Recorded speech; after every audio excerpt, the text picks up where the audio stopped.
तो आदाब, नमस्कार, गुड इवनिंग, सत श्री अकाल। एक बार फिर आप तमाम लोगों का स्वागत है क्राइम तक की कहानी के इस एपिसोड में। उम्मीद है पूरी फैमिली अच्छी होगी, अपना ख्याल रख रही होगी। आज की कहानी एक ऐसी मर्डर मिस्ट्री की कहानी है जिसमें पुलिस की टीम लगभग 50 दिनों तक उलझी रही। इन 50 दिनों में एक एक कर न मालूम कितने लोगों पर शक गया। 7 लोगों को तो हिरासत में भी लिया, एक ने खुदकुशी कर ली। इसके अलावा इस पूरी जांच का जो सबसे अहम पड़ाव है, जो सबसे इम्पोर्टेंट चीज़ है, वो ये है कि कैसे एक मर्डर की कहानी को राजनीति का रंग देने की कोशिश की गई। और सबसे बड़ी बात ये थी कि जब ये कत्ल हुआ उस वक्त चुनाव था, इलेक्शन था केरला में। बात 2016 की है। 2016 में 16 मई को केरला विधानसभा का चुनाव होना था, स्टेट असेंबली का।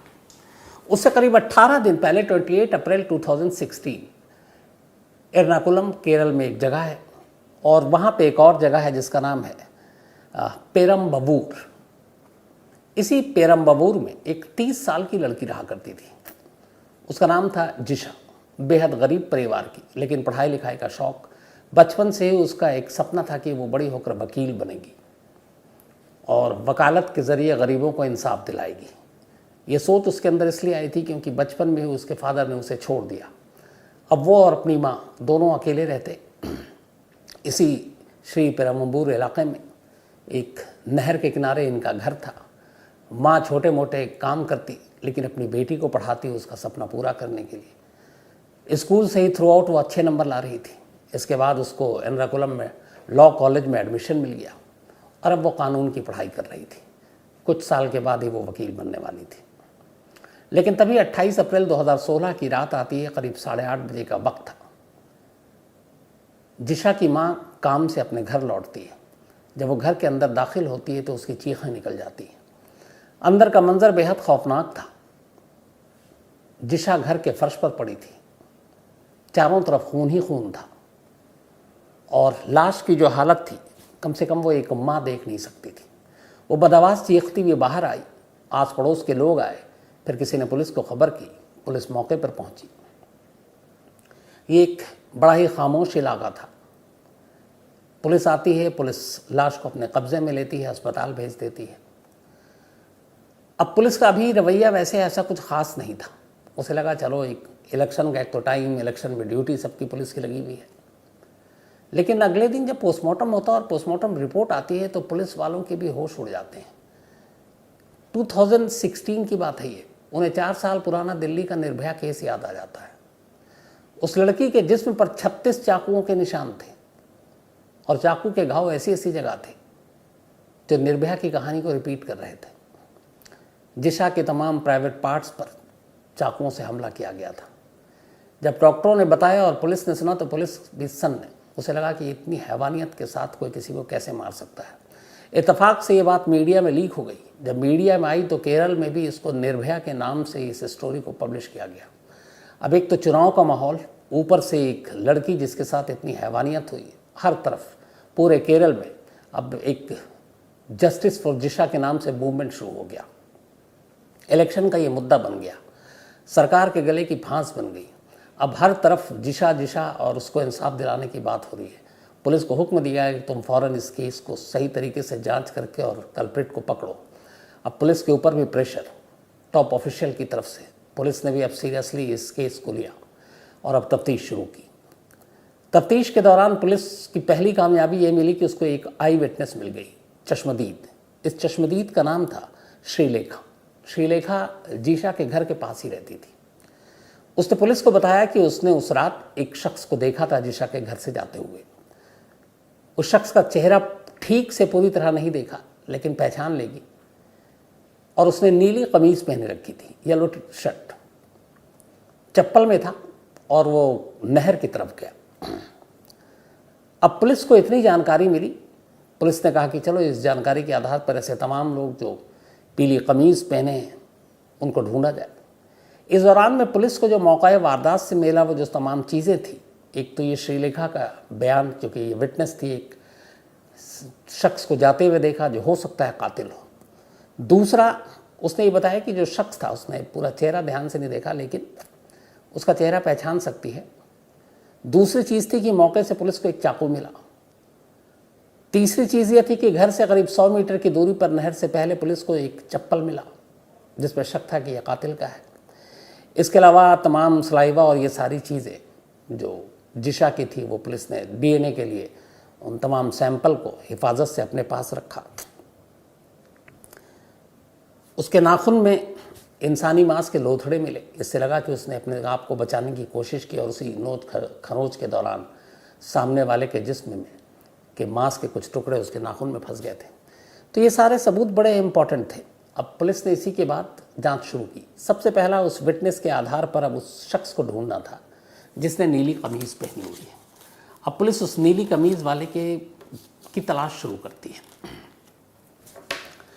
इत्तेफाक से एक शख्स जो उसी घर के करीब उस शाम को आम तोड़ रहा था, उसने पुलिस को बताया कि श्रीलेखा ने जिस शख्स को देखा था मैंने भी उसको देखा।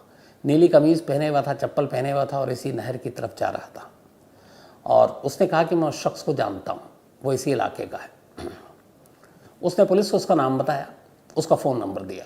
पुलिस को लगा कि ये केस तो ख़त्म, क्योंकि एक विटनेस ने देखा पीली कमीज़ पहने हुए, दूसरे ने कहा कि मैंने भी उसको उसी तरफ जाते देखा, उसने भी कहा कि उसने पीली कमीज़ पहनी है। अब पुलिस ने उसको फ़ोन मिलाया। जब फ़ोन मिलाया तो फ़ोन उठाया नहीं। पुलिस ने टावर से उसका लोकेशन चेक किया तो पता चला कि वो इस वक्त श्री पेरम्बूर में है ही नहीं, बल्कि वो यहाँ से कन्नूर चला गया मर्डर के नेक्स्ट डे। 28 अप्रैल को ये हुआ, 29 अप्रैल को वो कन्नूर। अब पुलिस का शक यकीन में बदल गया। एक नीली कमीज़ में देखा गया, 2 लोगों ने पहचान लिया, तीसरा कत्ल के बाद उसका यूं इलाके से गायब होना, दूसरे शहर जाना, सारे शक की सुई उसकी तरफ घूम गई। पुलिस को लगा केस ईजी, अब केस सॉल्व। पुलिस की एक टीम उसके मोबाइल के सर्विलांस के जरिए कन्नूर पहुंचती है, उस शख्स को पकड़ती है, वापस लेकर आती है। अब उससे पूछताछ शुरू हुई। जब उसको पुलिस लेकर आती है, उसके पास एक चाकू बरामद हुआ। अब पुलिस को लगा कि एक चाकू तो मौका वारदात से मिला, एक यहाँ से नहर के किनारे मिला था, तो इसका मतलब है यही शख्स है। पुलिस ने जब उससे पूछताछ शुरू की, तमाम कोशिश कर ली, वो कहने लगा कि मैं बेकसूर हूँ, मेरा इस कत्ल से कोई लेना देना नहीं। पुलिस ने पूछा कि ये तू चाकू क्यों लेकर घूम रहा है? अच्छा, इससे पहले एक चीज़ और पुलिस को पता चली। जो शख्स ने बताया कि मैंने भी उसको देखा है, आम जो तोड़ रहा था, और जब नाम उसने बताया, पहचान, उसने बताया ये इलाके का एक गंजेड़ी, ये गांजा वांजा लेता, नशा करता है। तो जिस तरीके से जिशा की लाश मिली थी, जो हैवानियत और दरिंदगी थी, पुलिस को ये लगा था कि ये कोई आम इंसान इस तरीके से किसी की जान नहीं ले सकता। ये कोई नशा किया हुआ शख्स जो अपने होशो हवास में ना हो, वही ये दरिंदगी कर सकता है। अब इत्तफाक से पता चला कि ये गांजा वांजा पीता है, गांजा, तो यही हो सकता है। अब उससे पुलिस ने पूछा कि तेरे पास चाकू, तू कह रहा मैं नहीं हूँ, तो साबित कर कि तू बेकसूर है। उसने कहा कि एक शख्स ने मुझे गांजा देने की बात की थी, मैंने उसको एडवांस में पैसे दिए तो उसने मुझे धोखा दिया। उसी को ढूंढने के लिए मैं उस दिन ये चाकू लेकर घूम रहा था और मेरा इस कत्ल से कोई लेना देना नहीं। और बोला कि मैं उस दिन असल में पेरम्बूर में था ही नहीं जिस दिन ये कत्ल हुआ, यानी 28 अप्रैल को। उन लोगों को धोखा हुआ है। अब पुलिस ने पूरी और तफ्तीश की तो पता चला कि उसके पास पीली कमीज़ तो है ही नहीं कोई। मतलब एक होता है कि उसने छुपा दिया, एक होता है कि अब उसकी इधर उधर के लोगों से, उसकी फैमिली से पूछा गया, उसने कहा इसने कभी येलो शर्ट नहीं पहनी है। अब पुलिस को लगा ये क्या, 5 दिन हो गए, कोई सुराग नहीं मिला, और आखिरकार पुलिस को लगा कि अब कोई मतलब नहीं है इसको रखने का। 5 दिन के बाद पुलिस ने उसको छोड़ दिया। अब जब उसको छोड़ा, अब पुलिस तफ्तीश कर रही है, तभी पोस्टमार्टम रिपोर्ट में एक ख़ास चीज़ आई। उसमें आया कि जिशा के शरीर पर, ख़ासतौर पर कंधे के पास, दांत के काटने के निशान हैं और बड़ी बुरी तरह से दांत से काटा गया है। यानी वो जो निशान है वो कातिल के हैं। लेकिन एक्सपर्ट्स ने अपनी ओपिनियन दी कि ये जो दांत के काटने का निशान है, ये निशान ऐसे है जिसको देखकर बहुत आसानी से कहा जा सकता है कि जिस शख्स ने भी ये काटा है उसके दांत के बीच में गैप है। क्योंकि काटने के निशान के बीच बीच में फासला है, तो इसका मतलब है जिसने काटा, बहुत सारे लोगों के दांतों के बीच में गैप होता है। तो एक्सपर्ट्स का ये कहना था कि जो कातिल जिसके निशान है इस कंधे पर, उसके दांतों के बीच में गैप है, तो जो कातिल है उसके दांतों के बीच में भी गैप होगा। अब पुलिस को ये एक इम्पॉर्टेंट जानकारी मिली इस दौरान में अब पुलिस अपनी तफ्तीश कर रही है। तभी जिस शख्स को, जो पहला शख्स था गंजेड़ी, गांजा पीता था, जब उसके खिलाफ कोई सबूत नहीं मिला उसे छोड़ दिया। उस शख्स की मां ने पुलिस से कहा कि आप कहाँ इधर उधर कातिल को ढूंढ रहे, मैं आपको बताती हूँ कातिल कौन है। उसने कहा कि वो यहाँ नहीं है, इस वक्त बेंगलुरु में है। और नेक्स्ट डे ही वारदात के वो जो पत हुआ था तो वो बेंगलुरु चला गया था। और वो इस तरीके से लड़कियों के पीछे अक्सर रहा करता था। अब पुलिस ने उसका नाम और नंबर लिया उस महिला से। नंबर लिया तो पता चला कि हाँ ये बेंगलुरु में है, लेकिन नंबर लिया तो ये भी पता चला कि इससे एक दिन पहले ये श्री पेरम्बूर में था, यानी कि जहाँ पे कत्ल हुआ। तो अगले दिन भागा और शक यकीन में बदला। पुलिस बेंगलुरु पहुँचती है, इसको उठाती है। जब उठाती है और इसका केस खंगालती है तो पता चलता है कि अभी कुछ दिन पहले ही ये जेल से छूटा है। इसने, लोगों ने 2 लड़कियों के साथ छेड़खानी करने के चक्कर में इसकी पिटाई की थी और फिर पुलिस के हवाले किया था और पुलिस ने इसको जेल भेज दिया था। तो पुलिस ने कहा कि अब तुम ही हो सकते हो। अब वो गिड़गिड़ाने लगा कि साहब मेरा इस कत्ल से कोई लेना देना नहीं है। जिन 2 लड़कियों की छेड़खानी के लिए मुझे पकड़ा था पुलिस ने, वो भी गलतफहमी थी। मैं असल में एक लड़की से प्यार करता हूँ और उसी लड़की के पीछे था। लोगों ने समझा मैं किसी और लड़की के पीछे हूँ, उस गलतफहमी उन्होंने पकड़ के पीट दिया। जबकि जिस लड़की के साथ मैं प्यार करता था, जिसका पीछा करता था, बाद में मैंने उससे शादी कर ली और आज हम दोनों पति पत्नी के तौर पर हैं और बेंगलुरु में असल में नौकरी ढूंढने के लिए आया था। पुलिस ने उसके सारे बयान की जब तस्दीक की तो पता चला कि वो सच बोल रहा है। कहीं से भी श्री पेरम्बूर में उसकी मौजूदगी का कोई सबूत नहीं था। पुलिस को लगा ये क्या है। 1-2 दिन तक उसकी भी अच्छी खासी खातिर करने के बाद कोई सबूत मिला नहीं। और सबसे बड़ी बात, अब पुलिस ने उसके डीएनए मैच किए, डीएनए भी मैच नहीं किया। अब उसे भी छोड़ना पड़ा। 3 लोग हिरासत में आए, तीनों छूट गए। इधर चुनाव की जो पोलिंग की तारीख है वो नज़दीक आती जा रही है। स्टेट मीडिया में खबर आ रही है, पॉलिटिकल पार्टी पे प्रेशर आ रहा है। केरल की इस निर्भया केस को हर तरफ प्रचारित किया जा रहा है और पुलिस ज़बरदस्त दबाव में है। 3 शक के घेरे में आए लोग बरी हो चुके हैं। अब इसके बाद अचानक पुलिस जो है नए सिरे से लोगों से पूछताछ करती है। इस बीच में कई टीम भी बदल जाती है कि भैया ढंग से काम करो, प्रेशर ज़्यादा है। इसके बाद जांच के दौरान पुलिस को पता चलता है कि एक और शख्स है जो इस लड़की के, जो इस लॉ स्टूडेंट है, इसके घर से 25 मीटर की दूरी पर उसका घर है और उस लड़के के घर वालों से इस लड़की की माँ और लड़की से झगड़ा भी हुआ है और लड़की की माँ ने उन लोगों के खिलाफ कई बार पुलिस में कंप्लेंट भी लिखाई है। अब पुलिस ने उनको ज़ीरो इन किया, लोकेशन और बाकी सारी चीज़ें बड़ी मैच कर रही थी। पुलिस उस घर में जाती है। घर में एक लड़का था, उससे पूछताछ करती है। इत्तेफाक से घर में जाने के साथ साथ पुलिस वाले अब चारों तरफ तलाशी भी ले रहे हैं उसके घर के। उसके घर के पास से एक सेम शराब की वही ब्रांड की बोतल मिलती है जो उस दिन लड़की के कत्ल के वक्त घर के पास से मिली थी। पुलिस को लगा वही बोतल, वही ब्रांड, यही कातिल है। अब पुलिस ने उससे पूछताछ की। जब पूछताछ की, अच्छा इस लड़के के भी दांतों में गैप। पुलिस को लगा ये भी अब काम हो गया। तो जब पूछताछ की तो फिर एक दूसरी कहानी आई। पता चला इस लड़के के बड़े भाई ने कुछ वक्त पहले सुसाइड कर लिया है और सुसाइड की वजह यही लॉ स्टूडेंट थी जिसका कत्ल हुआ है। वो लड़का इस लड़की को प्यार करता था, लेकिन लड़की की माँ तैयार नहीं थी और लड़की भी शायद प्यार नहीं करती थी। तो माँ ने एक बार पुलिस में जाकर रिपोर्ट लिखा दी कि लड़का मेरी बेटी को फॉलो करता है, उसको छेड़ता है। पुलिस वालों ने उसे थाने बुला लिया। थाने बुलाकर उससे पूछताछ की। उसे बहुत बुरा लगा। उसे लगा थाने बुलाया तो मेरी बहुत बेइज्जती हो गई। वो थाने से वापस जाता है और कुछ दिन के बाद सुसाइड कर लेता है। अब उस सुसाइड की बात चूँकि उस लड़के की माँ और छोटे भाई को मालूम थी और उन्हें पता था कि उनके भाई या बेटे ने खुदकुशी क्यों की है, तो उनके मन में बड़ा इस परिवार के लिए एक तरह से नफरत जाग गई। जब ये सारी कहानी पुलिस को पता चली तो लगा कि यही वो शख्स है, क्योंकि शराब की वैसी बोतल भी मिली है और पहले भी इसके खिलाफ इसके भाई ने सुसाइड की है, कंप्लेंट भी है। तो इसके अलावा कोई और नहीं हो सकता। पुलिस उसकी खूब खातिरदारी करती है, हर तरह से पूछताछ करती है और पुलिस का यही था कि यही है कातिल। लेकिन बदकिस्मती पुलिस की कि सब कुछ करने के बाद जब इसके भी डीएनए का सैंपल की रिपोर्ट आती है, डीएनए मैच नहीं करता, यानी ये भी कातिल नहीं है। अब तक 4 आए और चले गए, इनमें से कोई कातिल नहीं है। अब इस दौरान पुलिस क्या करती है कि कोई कातिल तो मिल नहीं रहा है। वो जो एक्सपर्ट्स ने दांतों के गैप के बारे में बताया था, उन दांतों के गैप की तस्वीर प्रिंट आउट कराती है पुलिस और पूरे इलाके में बंटवा देती है कि ऐसे किसी शख्स को आप लोग जानती हैं जिसके दांत इस तरीके के हों, ताकि उससे मदद मिले कातिल को ढूंढने में। अब हर तरफ ये चीज़ें बांट दी गई। इत्तेफाक से इस तस्वीर के बांटने का फायदा हुआ।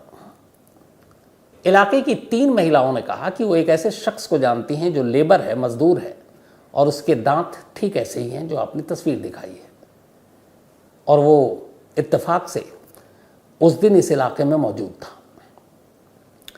अब और एक ने यह भी कहा कि उस दिन उसने पीली कमीज पहनी हुई थी और साइकिल पर उस घर के करीब से गुजरा था। 3 औरतों ने एक साथ कहा और तीनों औरतों ने जब ये बताया कि ये है वो शख्स इलाके का, और तीनों अलग अलग औरतें थीं। तीनों के बयान एक जैसे कि पीली कमीज, तीनों के बयान ये कि साइकिल पर, दांत सेम वैसे ही। पोलिंग में अब सिर्फ 2 दिन बाकी बचा था चुनाव, मतलब अब ये तारीख हो रही थी कि 18 मई को चुनाव होना था। 16 मई की ये बात है, 2016। पुलिस लगा कि अब जाकर केस सुलझ गया। उन्होंने उस शख्स को उठाया, उसको पकड़ा और उसके बाद अब उससे पूछताछ की। खूब ठुकाई हुई, पीली कमीज़ उसके पास से मिली भी, लेकिन एक पीली कमीज़ और उसकी मौजूदगी उस दिन मौके पर कर लूँ तो उसके अलावा और कोई चीज़ नहीं मिली। लेकिन पुलिस उससे पूछताछ करती रही। डीएनए सैंपल ऑलरेडी लिया जा चुका था, उसको भेजा गया, रिपोर्ट आई, इससे भी डीएनए मैच नहीं किया। अब पुलिस की हालत ख़राब कि क्या हो रहा है। ये जिस पर शक जा रहा है वही लोगों को पकड़ रहे हैं और कुछ नहीं। इधर मीडिया में खबर लगातार आ रही है कि पुलिस की नाकामी, केरल पुलिस के ऊपर सवाल उठ रहे हैं। इसके बाद फिर चूँकि 5 हो गए, 6ठे को लेकर एक और सनसनीखेज अब खुलासा होता है। पुलिस की टीम तफ्तीश कर रही है, मुखबिर लगे हुए हैं। तभी इसी इलाके का एक लोकल पुलिस को खबर देता है, कहता आप कहाँ कातिल को इधर उधर ढूंढ रहे हो। जो हमारे इलाके के लोकल लीडर हैं, नेता हैं, असल में कातिल वही है। उसने कहा कि इस परिवार से उनकी पुरानी दुश्मनी है और इत्तेफाक से जिस दांत की आप तस्वीर लिए घूम रहे हैं, दांतों का गैप, नेताजी के दांत सेम वैसे ही है। अब जब ये खबर पुलिस को मिली तो पुलिस भी तस्वीर देखकर, और नेताजी से कई बार मिल चुकी थी, नेताजी के दांतों को ध्यान से देखा तो अब पुलिस को लगा कि कहाँ वो इधर उधर भटक रही थी। यही वो पॉलिटिशियन है जो कातिल है। अब कहानी ढूंढनी थी, कहानी मिल गई। उस लोकल रेजिडेंट ने बताया कि ये जो लड़की थी लॉ स्टूडेंट की, जिशा, इसकी माँ एक ज़माने में इस पॉलिटिशियन के घर पे काम करती थी। फिर कुछ झगड़ा हो गया, उसने छोड़ दिया। 3 दिन पहले कत्ल से, यानी 28 अप्रैल से 3 दिन पहले 25 अप्रैल को इस लोकल लीडर का बेटा जो बाहर विदेश में स्टडी कर रहा है, वो छुट्टी पर घर आया था। और घर आने के बाद तीसरे ही दिन ये कत्ल होता है, क्योंकि इनकी पुरानी दुश्मनी थी। और इसीलिए इस कत्ल में कोई और नहीं और रेप में कोई और नहीं, बल्कि लीडर, ये जो नेता है, यही शामिल है। अब सारी कहानी पुलिस को मिली, लेकिन नेता का मामला, पुलिस पर हाथ धरना। इधर क्या हुआ, ये खबर भी लीक हो गई। चुनाव के टाइम में तो सब नज़र रहती है हर एक की। अब अगले दिन इस हाई प्रोफाइल केस में, जो अब तक केरल का बन चुका था हाल के वक्त का सबसे बड़ा, सारे अखबारों के फ्रंट पेज पे ये स्टोरी कि इस हीनियस क्राइम के पीछे कोई और नहीं, एक लीडर है, एक नेता का हाथ है। अब सोचिए चुनाव के माहौल में जब ये हो तो कैसा होगा। अब जो विपक्षी पार्टियां हैं और जो सरकार थी उस वक्त, दोनों एक दूसरे के वो लड़ाई के मूड में। इधर पुलिस पर प्रेशर, पुलिस ने फूंक फूंक कर कदम रखा, तफ्तीश की, तो पता चला कि 2 कहानियां तो सही है। एक कि लीडर का बेटा 3 दिन पहले विदेश से पढ़कर आया, दूसरा उन लोकल लीडर के दांत की बनावट सेम वैसे ही है जैसे एक्सपर्ट्स ने बताई है, दांतों में गैप है।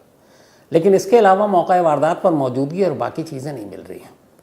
पुलिस अभी ये तफ्तीशी कर रही थी कि फिर पुलिस ने कहा कि चलो अब लड़की की माँ से बयान लेते हैं, क्योंकि वो सबसे बेस्ट बताएंगी। अभी तक उन्होंने शक नहीं जताया था उस लोकल लीडर पर। अब पुलिस जो है वो जिशा की माँ का बयान लेती है और पूछती है कि क्या आपकी बेटी के कत्ल में लोकल लीडर का हाथ है। जिशा की माँ उल्टा ही कहानी सुनाती हैं। वो कहती हैं कि उनसे हमारी कभी लड़ाई नहीं हुई, बल्कि उन्होंने वक्त वक्त पर मदद की, और हमारी असल में जो लड़ाई हुई उस शख्स से हुई जिस शख्स ने उस नेता का नाम लिया, उस लोकल बंदा। अब ये पुलिस को समझ में नहीं आया, पुलिस ने उस लोकल को फिर उठाया, इस बार तमीज़ से पूछताछ की, तो पता चला कि उस लोकल लीडर से उस बंदे की दुश्मनी थी। उसने कहा मौका गर्म है, माहौल ठीक ठाक है, इलेक्शन का भी टाइम है, नेताजी को फंसा दो। उसने एक नई कहानी गढ़ी और उसने बता दिया कि ये नेताजी ही हैं, क्योंकि सिर्फ उसे लगा कि दांत तो मिल रहा है नेताजी से। तो उसने पुलिस के सामने ये बयान दे दिया। पुलिस नेताजी के ऊपर शक करने लगी मीडिया में, लेकिन तब तक खबर आ गई। अब ये हुआ कि भैया ये जानबूझ के नेता को फंसाने की साजिश थी, लेकिन आपके पास डीएनए भी था, नेताजी भी बरी, मैच नहीं। अब पुलिस को लगे कि क्या करें, तभी एक नई इन्फॉर्मेशन आई। अब इन्फॉर्मेशन ये थी कि एक बस ड्राइवर है जो इस जिशा यानी इस लड़की के घर से करीब 25 मीटर की दूरी पर रहता है, और उस बस ड्राइवर की बड़ी गंदी आदत है वो ये कि वो ख़ासतौर पर लड़कियों और महिलाओं के घर के आगे या तो पेशाब करता है या थूकता है, और इस वजह से कई बार लोगों से उसका झगड़ा हुआ है, और वो ये हरकत कर सकता है। इत्तेफाक से ये भी पता चला कि उस बस ड्राइवर के पास भी पीली कमीज़ है, येलो शर्ट। अब पुलिस उस बस ड्राइवर के बारे में पता करती है, उसका मैसेज दिया जाता है कि बस ड्राइवर वाले थाने आओ, तुमसे पूछताछ होनी है। इत्तेफाक से जब उसको ये मैसेज मिला तो वो रूटीन अपना बस चला रहा था, उसके जानकार के थ्रू ये मैसेज मिलना था, वो बस पे चढ़ा, बस चल रही है, उसने मैसेज दिया कि तुझे पुलिस ने बुलाया पूछताछ के लिए इस जिशा मर्डर केस में। कहते हैं कि उसने बस पे ब्रेक मारी, बस रोकी भी इस सड़क पर, और बस से उतर के भाग गया। और जब वो भागा तो पुलिस का शक फिर यकीन में बदल गया कि ये भागा है, यही कातिल। अब पुलिस ने जो है पकड़ा उसको किसी तरीके से, बस ड्राइवर को भी लाया गया। वो हाथ जोड़ने लगा, मैं कातिल नहीं। लेकिन पुलिस के पास पुख्ता साइंटिफिक एविडेंस था कि सैंपल है भी डीएनए का। अब उस बस ड्राइवर का भी सैंपल लिया गया, रिपोर्ट आई निगेटिव, उसका भी डीएनए मैच नहीं किया। अब 6 लोग निकल गए। पुलिस इधर दिन पे दिन वक्त बीतता जा रहा है। अब एक रोज़ अचानक अफवाह उड़ गया कि एक पुलिस वाला है, और उस पुलिस वाले पे ही पुलिस वाले को शक है कि इसने कत्ल किया है। और अफवाह यूँ उड़ी कि जिस जगह पे सारे आरोपियों से पूछताछ होती थी वहाँ पे एक पुलिस वाले का चेहरा ढककर लाया गया ताकि उससे पूछताछ हो और पुलिस बदनाम ना हो। अब जब ये चीज़ें उड़ी मीडिया में आई तो पुलिस को सामने आकर सफाई देनी पड़ी। फिर पुलिस ने बताया कि ऐसा नहीं है, पुलिस वाला नहीं, एक 7वां था सस्पेक्टेड, 7वां शख्स जिस पर शक था। और वो 7वां शख्स एक म्यूज़िक टीचर था, जो जिशा यानी लॉ स्टूडेंट जिसका कत्ल हुआ उसको कभी उसने म्यूज़िक सिखाया था। और जब जिशा के कॉल डिटेल को खंगाला गया तो उसमें से एक नंबर उसका भी मिला था जो कत्ल से पहले किया गया था, और इसीलिए पुलिस ने उस म्यूज़िक टीचर को बुलाया। लेकिन म्यूज़िक टीचर ने कहा कि मेरी इज्जत है, बच्चों को पढ़ाने जाता हूँ, आप चाहे जो भी टेस्ट सैंपल डीएनए सब करा लो, बट मेरा चेहरा आम मत करो। और इसीलिए वो अपना चेहरा ढक कर आया था, जिसको लोगों ने पुलिस वाले का चेहरा बना दिया। खैर उसका भी डीएनए मैच नहीं किया। 7 लोग चले गए, 20 ऐसे थे जिन पर मामूली शक था, उनको भी पुलिस ने उठाया, सब छूट गए। करीब इस पूरी तफ्तीश के दौरान जितने सबूत, जितने दांत वाले, जिनके भी दांत थोड़े बहुत भी मिलते, उनको उठा के ले जाया जाता, लेकिन वो सब के सब बेकसूर निकलते गए। वक्त बीतता गया, इधर चुनाव में रिजल्ट आ गया, सरकार पलट गई, दूसरी सरकार ने इसको, तब एलडीएफ की सरकार आ गई, उन्होंने इसको इशू बना रखा था। आते ही इन्होंने पूरी जांच टीम बदल दी, इन्होंने ऐलान किया था कि हम इसको अच्छे से जांच कराएंगे। फिर एक सीनियर रैंक की लेडी अफसर, पुलिस अफसर एडीजीपी बी संध्या, उनकी अगुवाई में एक टीम बनाई गई। इससे पहले टीम में बहुत बार इधर उधर किया गया था। अब इन लोगों ने इस तरीके से जांच की, 20 लाख से ज़्यादा फ़ोन कॉल डिटेल्स ये सारे खंगाले गए, तफ्तीश चलती रही। करीब 50 दिन बीत गए, नई सरकार भी आ गई, शपथ भी ले ली, लेकिन जिशा का कातिल नहीं मिला। 50 दिन के बाद एक टिप ऑफ मिलता है कि जिसे आप ढूंढ रहे हो वो यहाँ पे है ही नहीं, वो तमिलनाडु में छुपा बैठा। पुलिस की टीम तमिलनाडु पहुँचती है। इसके बाद एक शख्स को वहाँ से उठाकर लाती है। उठाकर जब लाती है तो पता चलता है कि उसका नाम है अमीरुल इस्लाम। असम का रहने वाला अमीरुल इस्लाम एक लेबर नौकरी की तलाश में केरल आया। केरल में वो इसी जगह पर रहता था, पेरम्बूर में, जहाँ पर जिशा रहती थी। उसे मालूम था कि जिशा की माँ कब बाहर जाती है, कब आती है, ये कब कॉलेज जाती है, कब आती है, सारी उसने रेकी कर रखी थी। उसे सिर्फ एक मौके की तलाश थी कि कब जिशा अकेली हो और वो उसे नोचे खसूटे। 28 अप्रैल को उसे ये मौका मिल गया। उसने देखा कि शाम को जिशा अकेली है घर पर। उसने शराब पी, शराब की फिर बाकी बोतल अपने साथ रखी, एक चाकू रखा, घर पहुंचा और उसने उस जिशा के साथ ज़बरदस्ती करने की कोशिश की। जिशा ने विरोध किया। उसने उसी के पहले चुनरी से उसका गला घोंटने की कोशिश की। वो विरोध करती रही। जब उसने उसको रेप करने से रोका तो अमीरुल इस्लाम को गुस्सा आया। उसने चाकू निकाला, अंधाधुन अब उसको चाकू से मारने लगा। शरीर पर 36 वार किए, उसके तमाम प्राइवेट पार्ट्स पर वार किए। बाकायदा कोर्ट के पेपर में लिखा हुआ है और एफआईआर की कॉपी और इसके अखबारिया बयान में लिखा हुआ है, गला तक रेत डाला। आखिरी वक्त में जिशा पानी के लिए गिड़गिड़ा रही थी कि 2 घूंट पानी दे दो। कहते हैं पानी की जगह पर जो ये शराब की बोतल लेकर आया था जिसमें से बाकी शराब बची हुई थी, उसने पानी की जगह पर शराब की बोतल जिशा के मुंह से लगा दी। इसके कुछ सेकंड के बाद ही जिशा दम तोड़ चुकी थी। तो आखिरी वक्त में पानी मांगा, उसने शराब की बोतल मुंह में लगाई और उसके बाद ये वो वहाँ से निकला जब उसे लगा कि अब वो मर गई है। फिर ये उसी कैनाल के किनारे पहुँचा, नहर के, वहाँ पर इसने अपने चप्पल छोड़ दिए, उससे पार करके फिर दूसरी तरफ गया। इसने अपनी पीली कमीज़ पहन रखी थी। फिर वो वहाँ से धीरे धीरे स्टेशन की तरफ जाता है, अपने खून से सने हुए कपड़ों को ठिकाने लगाता है, ट्रेन में बैठता है। ट्रेन में बैठकर वहाँ से सीधे असम पहुँच जाता है। असम जाने के बाद ये वहीं रहता है। करीब महीना बीत जाता है। महीना बीतने के बाद जब इसे लगता है कि अब कुछ नहीं है तो फिर ये वापस आता है और तमिलनाडु पहुँचता है। अब ये तमिलनाडु में नौकरी ढूंढ रहा था, लेकिन इत्तेफाक से एक और लेबर जो उसी इलाके में काम करता था, उसके अचानक इसके गायब होने पर शक हुआ। उसे ये भी मालूम था कि कातिल ने पीली कमीज़ पहनी हुई है और उसे ये भी पता था कि अमीरुल इस्लाम के दांत में भी गैप है। उसी ने पुलिस को ये बात बताई कि एक शख्स है जो गायब है। और उसके बाद जब पुलिस ने ये सारी इन्वेस्टिगेशन की तो उस वक्त तमिलनाडु में था, पकड़ कर लाए और सबसे बड़ा सबूत फिर सामने था और वो था डीएनए। डीएनए का सैंपल पहली बार 50 दिन के बाद जिशा के सलाइवा और बाकी चीज़ों से अमीरुल इस्लाम से मैच कर गया। अब पहली बार पुलिस को सही कातिल मिला था। इसके बाद उसे कोर्ट में पेश किया गया। वहाँ के लोअर कोर्ट में ये मुकदमा चला। बेहद कम वक्त में 2017 में निचली अदालत ने अपना फैसला सुनाया, अमीरुल इस्लाम को सज़ाए मौत दी। इसके बाद वो हाई कोर्ट पहुँचा। हाई कोर्ट ने इस मामले की सुनवाई अभी की बात है। हाई कोर्ट ने कहा कि निचली अदालत के मौत के फैसले पर हम अभी दोबारा विचार करेंगे। उसकी दिमागी हालत, उसकी माली हालत, बाकी चीज़ें और अलग अलग कानूनी चीज़ें हैं, तो वो अभी फैसला नहीं आया। बीच में इसने मांग की थी कि मुझे अब केरल की जेल से निकाल कर असम की जेल में भेज दिया जाए, क्योंकि मेरे फैमिली वाले बहुत गरीब हैं, बार बार यहाँ नहीं आ सकते हैं।